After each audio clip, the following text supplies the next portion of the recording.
Now on nights with John Stanley. Drive with Trent Nikolic.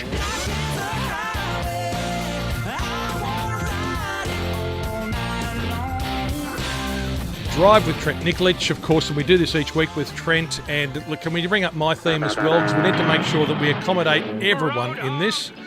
The people who are right into their cars and those like me that don't know much about them, but we just drive them and they get us from point A to point B. And Trent is, in fact, you're on location doing some videos and testing of cars on the north coast of New South Wales, Trent, tonight.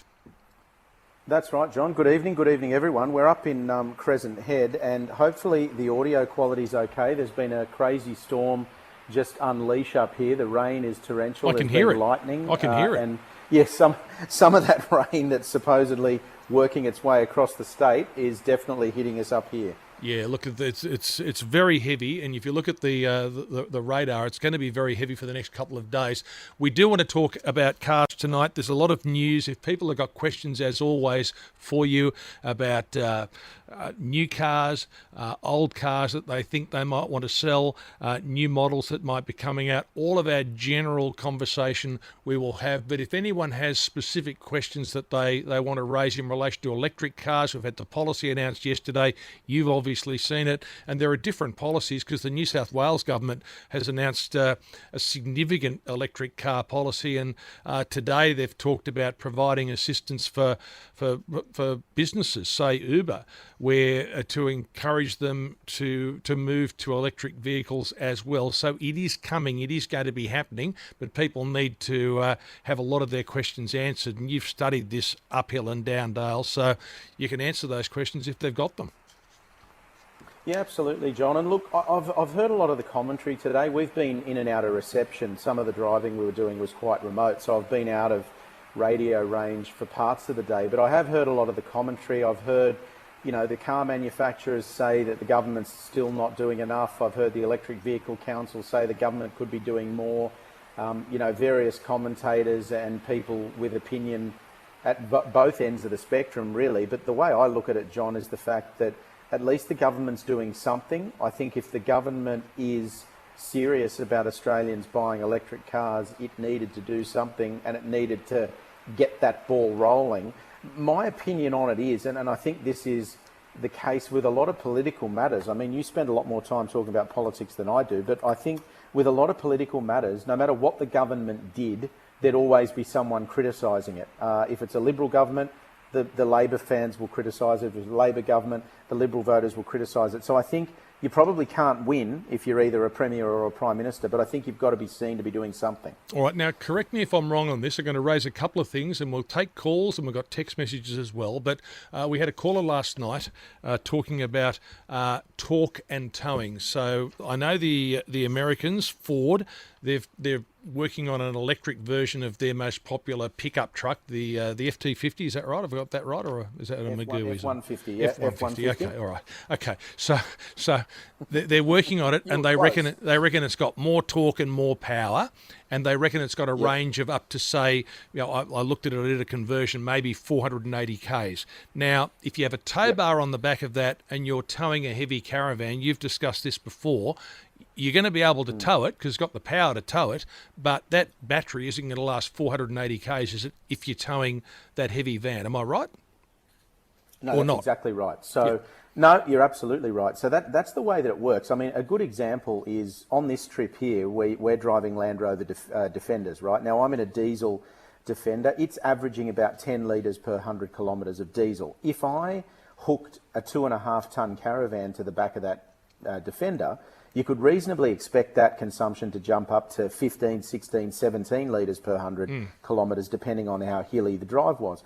Now, an electric vehicle is the same. It will consume more electricity to do the same distance if it's either got a lot of weight in the tray or it's towing a heavy caravan. So that is absolutely the case. I think that's one of the things that manufacturers really need to work on in terms of the development and the research that they're doing on electric vehicles and battery packs, because in markets like the United States and Australia, plenty of people that buy large SUVs and dual cabs, and dual cabs are sort of our default pickup that they have in America, obviously smaller but the same sort of purpose. Plenty of people who buy them and large four-wheel drives tow caravans, horse floats, car trailers, all that kind of stuff. So even though electric vehicles right now don't make sense for them necessarily, there has to be a solution for them as we move forward. Yeah. Look, the other question has been asked consistently as well. This is about batteries. And so how long will the battery last? Say you get to the 5th year of using your electric car, and we haven't got many on the roads that are going that long. So when you get to your 5th or 6th or 7th or 8th year, how long is that battery going to last? And is it like the battery that you might have, powering other things, that as, of course, it gets older, the charge doesn't last as long? Absolutely. So a couple of things there. I've read some reports out of the States that they've found a Tesla Model S that's done nearly 1 million kilometres on its original battery pack. Now, obviously that battery pack wouldn't be lasting as long as it would have when it was new. So it may do 300 kilometres out of a charge instead of 5 or 550. So that's very much the case. It's difficult for us to get really definitive data as to how the battery packs perform, I guess, as they get older, because it depends on how you charge them, how often you used fast charging, the way that you treat them, how low you discharge them, all those sorts of things. But generally speaking, we get told by engineers that if you operate the battery packs between the 20 and the 90% range, so don't let them go below 20 too often, don't necessarily charge them above 90 unless you have to, they tend to last longer. To your second point, we spoke to Nissan probably 12 months ago now, and they were already working on a plan with their Leaf that what would happen is at the end of service life of the vehicle, the battery pack would be taken out of it and it'd be broken down into smaller modules where they'd be used as mobile generators and boosters for various other things. So I think manufacturers are very much thinking about that, because part of this whole zero emissions and net zero that we keep hearing about will involve the manufacturers being smarter and more environmentally conscious about every level of their business. Okay, 131873 is the number. Before I get to calls, and if you've got any questions, please, whatever it might be, and we're going to talk about general car issues tonight with Trent. I'll ask you about this because I was looking, I thought, I'll have a look at what electric cars are available. So I've gone to the Hyundai site and I've had a look at the Hyundai Ioniq. Now, this is the Ioniq 5, okay? It's an all-new car. So I've looked at the Ioniq 5. I've looked at the brochure here. It says it's got a range of up to 450 k's, they say. It says charging from 10 to 80% in 18 minutes. That's what they're saying. And that's with on a fast charger. Yeah, that's on the fast charge. And then I've looked at the actual car and the inside of the car, and I looked at it. I thought that is fantastic. I mean that, and then I thought, then I saw, first of all, due to unprecedented demand, it's sold out. Register your interest for the next shipment, but I can't find a price, and I think that might be the thing that might put me back on my heels. Am I right? So basically, basically it starts from mid-70s, so it's 75 grand and upward. Okay. So it's not cheap. But the other thing is, I think the initial batch of them are already all sold out. So you'd have to wait until the second batch came to Australia. But to your other point, you are absolutely correct. They are a very, very impressive vehicle. I drove it a couple of weeks ago when we had it for the launch drive, and it is a really impressive vehicle. Yeah, it looks great. It looks futuristic. But then I also noticed they've got the accessories. They've got a tow bar kit. So for $1,490, they've got the price of the car, but they've got the price of the tow bar kit, $1,490 for the tow bar kit, which goes to the point earlier. So, okay, you're going to tow maybe a small boat. I'm assuming it's got the capacity to tow something. But once you start towing, that 480 Ks goes down substantially, I imagine. Yeah, absolutely. As long as you're not towing anything that's super heavy. I mean, if you were towing, I guess, say a jet ski would be something you'd probably tow with a vehicle of that size, I think your battery life would be okay. But if you went up, I'd have to check exactly what the tow rating of it is. I didn't note that down. But if you were towing something up near its maximum tow rating, you'd go through the battery much faster. Yeah, it's a very impressive looking car. Beautiful looking car, isn't it? If you go and have a look at it, it's the kind of car that makes you think, wow, it's really impressive, but I can understand why they haven't got the price on there. So, all right, 131873. Let's go to Michelle, who's on the line. Hello, Michelle. Good evening, love. I'd like to ask the man about the electric cars. Mm-hmm. Now, I find that when we run the air conditioners, the household ones, we have a thing they call the power surge. Now, if you come home from work, you plug your air conditioner in, then you plug your car in. Aren't we going to have such a thing as a power surge? Look, What you're going to have to do, and I've got to be honest, the way that the fuse systems are set up and the circuit breakers on modern electrical feeds into houses is way better than it used to be. So I think that's less of a problem than it used to be. What I would say is when you get the charging infrastructure set up at home, and if you're buying an electric vehicle, you're going to have to spend the $2,000 to $3,000 on top to have the charging system set up at home. Once you do that, they'll put a very heavy duty circuit breaker on it, so you shouldn't have that surge. It shouldn't have that problem. That's part of the infrastructure, John. And one thing the government's done, thank you for your call, Michelle, one thing the government's done in this announcement yesterday, I think it's close to $500 million they're talking about to upgrade the grid, but the grid itself already needs some tweaking because so many people have got the solar panels on their roofs, so that's having an impact as well on the way the grid is set up at the moment. And if you're going to be generating your power in different places, it's why they're talking about putting a lot of these hydrogen power stations that they're talking about, hydrogen hubs, they're putting them where there are existing power stations that are going to be closing in the future so that you can tap straight into the grid. That's what they're saying, Ron. Oh, we'll see. That's right. We'll see. That's right. We'll see.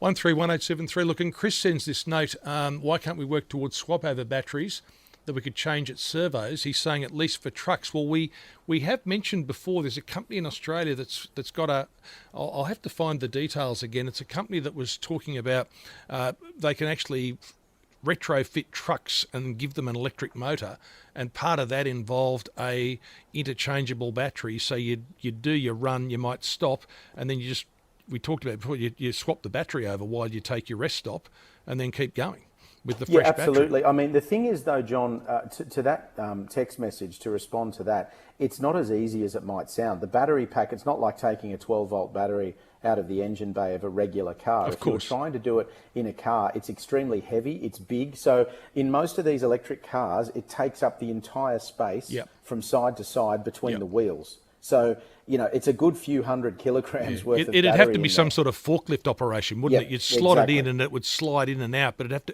wouldn't just be done by the bloke getting out of the car and pushing it, across it. It'd have to be some sort of mechanical process of doing it, wouldn't it? Have to work like that. That's right. Yeah, okay. Absolutely. All right, 131873. Now, what have we got here? A 6.4 litre Hemi engine issue that thousands of Jeep vehicles are experiencing. You heard about this at all? I mean, maybe... I haven't heard about the engine issue specifically, but if you send me the details, I'll look into it. All right, so if that texter, if you want to send us the details on email, and we'll forward it on to Trent and he can have a look at it because they're keen to have a chat to you about it. It might be a bit of a news lead, so we'll leave that at the moment. Maddie's on the line with a question for you. Hello, Maddie. Hi, how you going? Yeah, not bad. I'm actually the one who sent in the text about the 6.4. All right. Well, there you go. So, you can. So Trent's not aware Explain it to me, of it. Maddie. What do we know about it so far? What do you know about it? So I'm currently kind of having an argument with the FCA, the head corporation of Jeep and Chrysler at the moment. It's been diagnosed with a lifter failure. So pretty much what it is, where the metal fragments from the cylinder itself, from the lifter itself, has gone through the cylinder and the blocks, and it's all through the engine. So I had heard that there were some owners in the US that had issues with lifter rollers specifically, but I didn't know that was in Australian engines as well. Okay, so you've spoken to your local service centre and FCA head office, did you say? That's correct, yeah. So Jeep have been themselves, the dealership that I'm dealing with, have been great. They have admitted that they have seen this issue quite often. Right. I am now fighting with FCA, the actual head corporation now, who are not owning up to the issue. And I have done a lot of research. I'm actually in a page where, thousands of people within Australia themselves are, experiencing this issue, and FCA are just not owning up to it at all. So the other people, Maddie, that have got this same issue as you, they haven't had it solved either under warranty or outside warranty at all either? They are picking and choosing. They are picking and choosing who they're, helping and who they're not. And it's just obviously not fair. Okay, Maddie, can you do me a favour? If you stay on the line, the boys will get your details. I need your email address, a contact number, and the VIN for your car. If you can put all that in and leave it there with the guys, I'll look into it with FCA for you. So he'll have a look at it, and also it's probably a conversation you can have off air. We can probably speak a bit more freely as well, Maddie. That's so right, if you can do that, that'd be good, and it might be one for you to follow up as well. Let's go. Peter's called in from Tregear. He's one of our regular callers on this segment, and he drives an oil tanker. Peter. Yeah, mate. There you go, mate. I've got the other bloke's name. Sorry, range. Trent. Mate, Trent, I forget the day. I don't know what day it is a lot of the time, so don't worry. But you always remember my name, John, so that's good. You're going. That's why I like Facebook. It gives me memories. Listen, I drive an oil tanker, right? And I run a PTO that runs off the gearbox for the hot Yes. flicks. Hang on, what's a PTO? What's that? Power. Trent will know better. You can think better than me tonight. It's basically the engine runs an extra power source, John. In the old days, it could run things like a pump or a drill, things like that. So you run extra stuff off the engine, off a gear drive. Yep, right. Carry on, Peter. Right. Yeah, well, I run a pump. When I go to a site, like, just go Peter Warren, for instance. Take me an hour and a half, pump 2,000 litres or whatever I do. All right, now that spends an hour and a half, 2 hours. I spend 3 hours pumping out about 6,000 litres. All right? Now, the battery would be half bloody dead before I even finish. It's not like a forklift where I can go and get another battery or charge her up during the day. And look, this is the problem, Peter. This is absolutely the problem. For heavy industry, heavy hauling, oil tankers, big semi-trailers, buses, trains, all that kind of stuff. At the moment, conventional battery power doesn't work in a way that will be advantageous for us. Now, the industry keeps telling us that they're working on ways to do it, but that doesn't mean it's going to happen overnight. I mean, it could be, it could be 10 years before we see fleets of B-doubles running around with battery power. I just don't think it's going to work anytime soon over long distances or when you've got, like you just said there, Peter, a heavy drain on the power. Yeah, exactly. All right, look, thank you for that. 131873 is the number. Trent Nicolich is with us. He's on the north coast of New South Wales, where when we began this segment, because you're on location doing some work and filming some videos for your drive.com.au website, it was raining heavily. I could hear it in the background. It's still raining. Can you hear it? It's died off a little bit. It's still sprinkling. I'd still need the umbrella, mate, to keep my hair in check if I went outside. All right, well done. Okay. See, it's easier. It's easier without it. Just, you yeah, that's right. Shave it off. Down with a towel and away you go. 27 minutes past 9 or past 8 in Queensland. 131873 is the number. It is 9:30. We've got Trent Nicolich here, who's the managing editor of drive.com.au. Let's get to some news, because we talk about the fact we don't make cars in Australia anymore, but we do make trucks, and we do remanufacture and I guess assemble trucks in Australia. Ram does it, and this is some news. The pickup, I mean, this is the term we're using, isn't it now? We've always called them utes, but it's the pickup truck, isn't it? Which is this Ram 1500 TRX is the world's fastest and most powerful pickup. So this is for the people that love those pickups. Would it be prestigious as well to be driving this around? 100%. It looks good. I have seen them. They look very impressive. They're big, aren't they? Yeah. Very tough, mate. Yeah, absolutely. They're big trucks. And just quickly to your point, utes effectively in Australia have always been Commodore and Falcon, so car-based utility vehicles. Everything else, like a Hilux or a Ranger, is effectively a truck. We don't call them that, but they are. They're on a truck chassis, and this is just a bigger version of that. So the Ram 1500 has been incredibly popular in Australia. It's converted here by Walkinshaw Special Vehicles. So Ram Trucks Australia has confirmed in a story with us that the 1500 TRX will be on sale here in the first half of next year. And it's serious numbers, 6.2 litre Hemi V8, supercharged, 523 kilowatts, 881 newton metres, 8-speed auto. It does 0 to 100 effectively in 4.5 seconds. It's very, very quick and very powerful. So, yeah, if you're into those big full-size pickups, this is about the ultimate status symbol in Australia. Yeah, and what would that cost, that one, for instance? It's going to be around the 100 and probably 50 mark, 150 maybe, if I had to guess. Yeah, if I had to guess, I'd say that. Really? Okay, but it does look very impressive where I've seen the Ram, but this is the new one. And so what they do, they convert it to right-hand drive. They've got all these specially engineered components. So it is a factory that's really built up to do these things. Like we've got trucks being made in Queensland. Yep. We can do this, can't we? We can absolutely do it, John, and that's the point with this vehicle. So a lot of the right-hand drive conversions previously were done by much smaller companies on a much smaller scale. The way that, because a company like Walkinshaw has worked with Holden as long as it has, and they're now doing Walkinshaw versions of the Volkswagen Amarok, and they do suspension tuning, excuse me, for other companies. So they have what we would call manufacturer assembly experience, because they are capable and tooled up to do this kind of work. And effectively, these vehicles, they come to Australia as a left-hand drive, and they are extensively re-engineered to right-hand drive, and the conversions are better than anything else we've tested in Australia. All right. Look, a lot of the questions that are raised come up, and they are real concerns. One of them's from Peter, who's on the line with us now, and this is a general concern specifically, I think, for Peter. Go on, tell us what you want to say. Yes, it's Peter here. With the electric cars, part of the feature is that they're very quiet. And I was just wondering what provisions have been made for blind people to know that the car is coming in the traffic. Peter, you make a very good point. And it's and not just blind people who may have partial vision, or just anyone. Yeah, to absolutely. know they're coming. And Peter, John's been saying this for ages, haven't you? You've been saying this for ever since you and I have been doing this on the show. You've talked about this, and it's a very real thing for a lot of people. I think what you'll find as electric vehicles, they already make a sound, like a beeping sound when they reverse, like a truck does, to alert you that there's one coming out of a driveway or a side street or whatever it might be.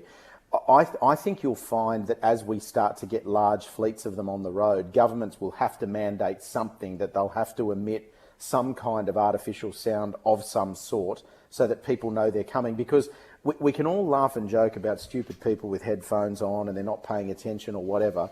But your comment there, Peter, if you're either partially or fully sight impaired, it is a massive, massive issue that you can hear what is going on around you. It's a very real thing. Yeah, look, and that's going to have to be dealt with, Peter. I think there are a lot of electric cars on the roads now, so it is going to become an increasing issue. Thank you for that call, 131873. One other thing that's come up, and I'll use an example because I've got I always like to reference my car, which is my 10-year-old Mazda 6 wagon, which is reasonably thirsty by modern standards, correct? So the amount of fuel it uses. On the other hand, my colleague Michael McLaren's taken delivery of a RAV4 hybrid, and the hybrids are the hot cars at the moment. Everyone's driving these hybrids. Now, he was boasting yesterday about how he's only just gone to fill his car for the first time, well, that's unusual, him rubbing it in that he's got one. I'm making a point here, because everyone's been talking about the decline and the budget, the hole in the budget, if they get the 1.7 million cars by 2030 that are electric that won't be paying fuel tax. But that issue's already coming, surely, because he's using, I reckon, maybe a quarter of the fuel that I am or less to get from here, and his home isn't far from mine. So he's using he's paying a quarter of the fuel taxes that I'm paying. Fuel excise, yeah, absolutely. And just firstly on that point though, Michael told me that his main concern when he bought that car was that his wife would be taking it and he'd have to walk to work. That's what he said he was. So maybe I'm concerned that he's not driving it and he's still paying for the fuel. That seems unfair to me. But there's a serious point here, isn't there? Because as we get more and more hybrids on the road and cars which are more fuel efficient, by definition, there's going to be less fuel being sold, and so the revenue to government's going to be less. And they've got this massive reliance on fuel taxes, which pay for a lot of the things governments do, including roads where they're not tolling them and privatising them. That's right. So they're going to have to deal with that in the future as to where they're going to be generating the money to pay for the roads. Well, we know how much governments love a tax, John, and when they get onto one and they know how much money it's bringing in, it's part of the forward estimates and they plan for it and they expect that it's going to come in. So that's absolutely a factor. That's why in states like Victoria and South Australia, they've talked about a user pays tax effectively, where there'd be a tax based on how many kilometres you travel. And look, there's an element of saying, well, that doesn't really encourage people to buy electric vehicles. But the point you make is true. 30% of every dollar that you spend on petrol goes to the excise. So effectively, they've got to try to recoup that money from somewhere. And I don't know whether they put it on top of how much it costs you to charge. This is the other thing, though. Whatever. It's a federal excise, so it's going to the federal government. And yet in Victoria, they're putting a tax on a state tax. So I don't know how that's going to work. It's a good one, isn't it? So, look, yeah, that's right. And I think, the idea of having sort of a very low per kilometre charge on moving around on roads where you don't have registration so basically all your charges come through whenever you drive on the road. For a lot of people, they'd be paying less. Other people would pay more. So anyway, I don't know whether we're ever going to be able to do it, but they'll have to as fuel taxes start to dry up. Well, the thing is too, John, we've said this to your listeners before. The current catch cry usually with this kind of thing is people ring up and say they're penalising people who live further away from the city and have to travel further for work. Sadly, that's completely incorrect, because if you live, let's say you're in Sydney and you live at the foot of the Blue Mountains and you've got to drive to where 2GB is in Pyrmont, you're using more fuel than you and I are driving from the inner west to 2GB anyway. So you're already paying more tax if you've got a petrol car. Yep. So that's not actually the case, but they're going to have to find a way to do it fairly. Yeah, they'll have to do that. Yeah, that's right. 131873 is the number. Look, I've got a lot of text messages. Let me go through some of these. I bought a 2017 MY18 Triton truck. The tyres are not as per the manual. How do I know how much air to put in them, please? So they're it's the 2-door, 1-ton aluminium tray ones. So how you're looking, isn't it on the plate, just inside the door normally? Usually be on the placard inside the door. I think what our messenger is saying there, John, is that the tyres that have been fitted to it are not exactly the same size as what it originally would have had. What I would do, if you're a little bit unsure, you can go a couple of PSI either way, but no more than that. So if it recommended 33, for example, and you've got a different tyre, you could probably run up to 35. But another thing that you can always do is go straight to your nearest tyre shop and just ask the guys. The guys and girls that work at these tyre stores are geniuses with this stuff. They do it all day, every day.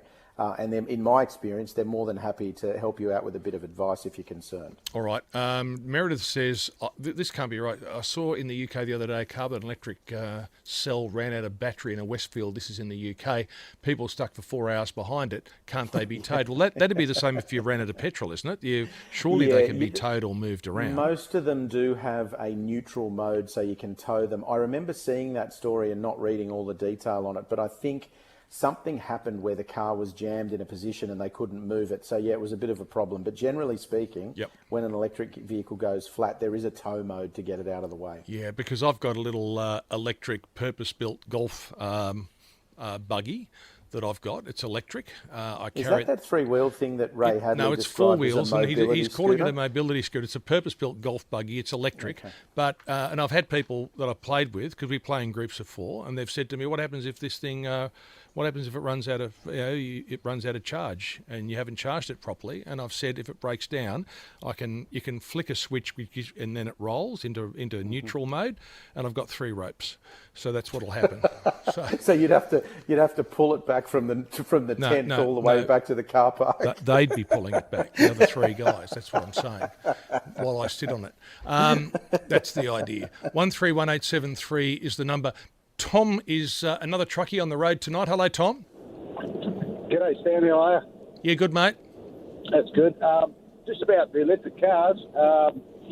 Surely it's going to kill the second-hand car market, isn't it? Because 10-year lifespan, and then the dealers won't pay nothing for it, trade-in or privately, and the kids and all that. How are they going to buy cars? If it's electric. What you're saying there, mate, I think is one of the most interesting parts of this whole equation, and we've spoken to the manufacturers about this, because before you even get to the second-hand car market, electric vehicles require next to no maintenance as well. So basically, you turn up every 10,000 kilometres and they just check that the brake pads are okay, they check that there's brake fluid in it, and that they check that there's washer fluid in it. There's really not the same maintenance, there's not the same service schedule. So I think manufacturers are going to have to find a way to continue to make their dealers profitable, and that's before it ever gets to the second-hand market. And then, of course, as you said, once you get to the second-hand market, it's another story again. It's a long way down the track. All right, thank you for your call. 131873 is our number. Yeah, I'll just try and get the time, because here in our studio, I'm not sure if it's a function of what's happening with the weather around the place, but the clock in our studio, Trent, is actually spinning backwards and probably going back at the rate of about a minute a second. Now, there's two possibilities. There's a flaw with the clock, or the more delicious possibility is that time is going backwards.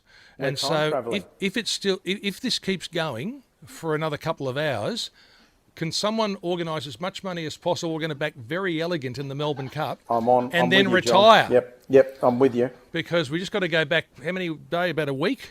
A week and a bit. That's all we need. Yeah, 7 or 8 days. In fact, well, we only got to go back to last Saturday. I've got a few. I know some of the results from Saturday. So the clock is literally going backwards. Oh, no, there's another one here that's right. Yeah, it's 17 minutes to 10 or to 9 in Queensland. A lot of text messages coming in, and someone suggesting that this clock we've got in here is a paranormal clock. It's still spinning backwards very, very quickly. So if we're going back in time, I'm just... Hang on, because I think there's hair growing on my head. This is incredible. All right. This could be extraordinary. I've never seen you with a hairstyle. You look good. Yeah, someone's saying it could be a Faraday cell and we're all going back in time because of this, all the electric car talk. Who knows? All right. That's true. Okay, yeah, that's true. Let's be serious here, because I don't think that is what's happening. Phil's on the line with us now. Hello, Phil. Yeah, good day, mate. I'm interested in buying a high-ace van. I don't do very many kilometres. They only come in diesel. So I'm concerned about the diesel particulate filters and the issues they have with those. So I just want some advice on whether I do enough kilometres or not. So what sort of driving do you do? What exactly do you do in terms of the driving? I want to use it for my everyday car. I do very little driving, so I probably only do 2 to 3 kilometres a day. And probably every 2 to 3 months I'll do a trip up or down the coast, sort of a 2 to 3 hour drive. Look, the long trip will help you, but you'd want to be doing it more regularly than that. If you're only doing really short trips, DPFs don't like that around town. Hyundai's had less issues than some with their DPFs, but those sorts of really short trips, they don't work particularly well. I think if you could get it on the highway for a decent run once a week and then you were doing short trips everywhere else, you'd be fine. But I reckon for the sort of driving you're doing that you're talking about there, I'd probably be happy with a petrol engine, to be honest with you. All right. Okay. Is there any recommendations on petrol ones? Because a lot of the new ones seems to be limited choices. Because most of them. Yeah, look, I'd be having a look. You can still get your hands on a high-ace petrol engine. That's probably the one that I'd have a look at if you're looking at a van. For me, you know, it's ultimately the best decision. So that's probably the one I'd have a look at first. Great. Awesome. Good luck, Phil. Thank you very much for that. Look, lots of text messages. I'll try and run through these text messages. There's heaps of them coming in here. There's this one in Europe and the USA. They're driving electric buses and semi-trailers. They're autonomous as well. There's a lot of that happening. Then I've got this one. Not autonomous semi-trailers broadly on the road, John. No, they're not. And there are electric buses and electric trucks, but in very specific applications. Yeah. Okay. All right. But and they've talked about it, but nothing's happening yet. Is that right? That's right. Yep. Okay. The Todd River in Alice Springs flooding at the moment. What are electric cars going through creeks if the battery gets wet? Wow. What happens there? I've never seen the Todd River with water in it, to be honest. Apparently it's very wet at the moment. That's a very good point. Yeah, that's a very good point with electric vehicles and water crossings. We need to do a little bit more research on that because we still don't know a lot about it, simply because there hasn't really been a situation where a pure electric four-wheel drive has been here for us to test yet. So we'll look into that, John. All right. Now, congestion tax in the UK costs a fortune for drivers. That's different. The congestion tax is different to a tax where you get rid of all your rego and fuel taxes, and you then actually just charge per kilometre. That's just essentially an overall road user tax, which is a different thing. There are reports from the Productivity Commission on all of this, but they keep putting them out and no one does anything about it, so we'll see. Sammy says mechanics specialised electrical engineers. I touched on this a couple of weeks ago that the NRMA bloke that came to replace my car battery told me that they are being trained at the moment, and I assume mechanics are working on being able to work on electric cars as well. I assume Hyundai dealers, for instance, their service departments would have to, wouldn't they? Then that's right. Yeah, that's absolutely right. Yep. Yeah, NRMA could do a quick home visit and assessment and quote of the EV instead of maintenance in a garage. So this would be talking about. People are talking about things. Dear, I'll tell you. Steve says if time's going back again, the miserable ghost will be our PM. I think he's referring to. Well, in fact, I'm just looking up at one of the screens here. I'm seeing a quite young Peter Costello. I think we might be back to John Howard's time now. So we are going backwards in time. 1996, John. Fairly quickly. There's people suggesting they're looking forward to the 56 to 66 premiership wins of the Dragons if we get back that far. So I know someone who'd be looking forward to that, mate. Yeah, Absolutely. Exactly. All right.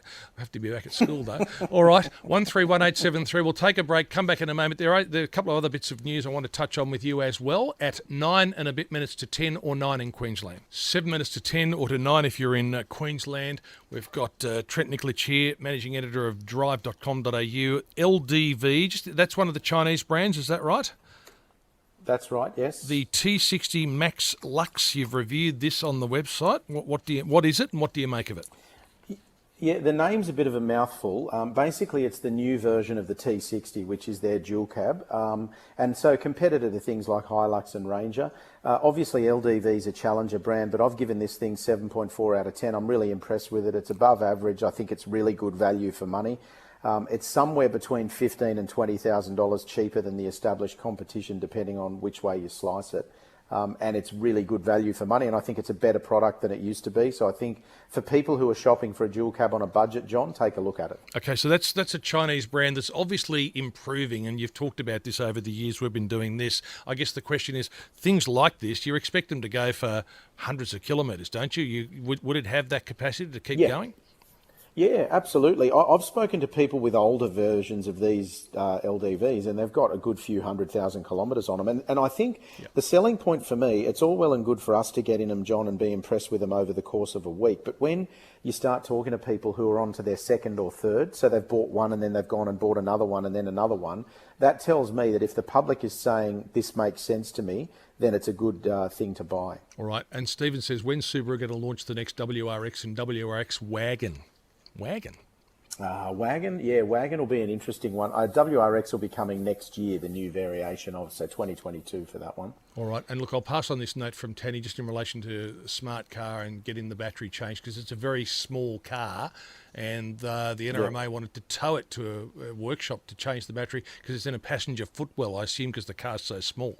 But I've got a smart, John, and it is in the passenger footwell, and you have to pull half the front apart. I've changed the battery. It's a pain in the bum. She said her teenage son managed it and managed to do it. So there you go. So if you need to get it done again, her teenage son can do the job for you. And look, this clock's still going backwards. I'm looking. Oh, Bob Hawke's. This is where we get to the Back to the Future little plot twist, because Bob Hawke's giving a news conference there, and I'm looking at, there I am in the, I'm asking questions, and look at that terrible comb over. Look at it. But how could I be here? That's no good. Has the America's Cup been run yet or not? No, that's a couple of years away. The clock's spinning quickly, all right. If you want to get a bet on that, I'd be backing Australia too. All right, mate. Did you have a comb over in 1984? Please. Okay. Thank you, mate. We'll talk next week. Thanks, John.